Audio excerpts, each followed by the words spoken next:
সত্যি যেটা যদি বলি আমি, আমাদের কুষ্টিয়া শহরের মানুষজন যারা ওই যে বলছেন নাগরিক যারা, লালন সাহেবজির সঙ্গে তাদের সম্পর্কটা বরাবরই কিন্তু ভালো ছিল না। না। আপনি একাধারে একজন নাট্যকার, নির্মাতা, অভিনেতা। কখনো কি গান করার চেষ্টা করেছেন, কিংবা স্পেশালি লালন নিয়ে কখনো কোনো চর্চার আগ্রহ কি ছিল বা করা হয়েছে?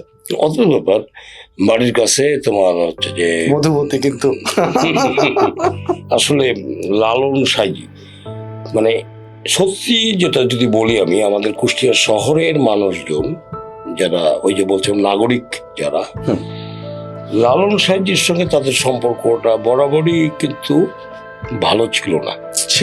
না, কারণ ওইটা গ্রামের মানুষজন, জনপদ থেকে যারা একেবারে শ্রমজীবী মানুষ এবং যাদের চেহারাই মাটি মানুষের, খেটে খাওয়া মানুষ, হ্যাঁ, এক ধরনের একেবারে বলা যায়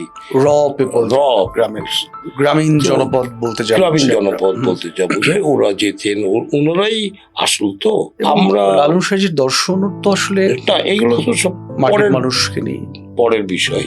আমাদের তো মাথায় ওইটা কাজ করতো যে উনি গরিবের ব্যাপারটা, গরিবদের বিষয় এটা, এ না আমাদের কোনো ভূমিকা নাই, মানে নাগরিকদের জন্য ওনার কিছু নাই।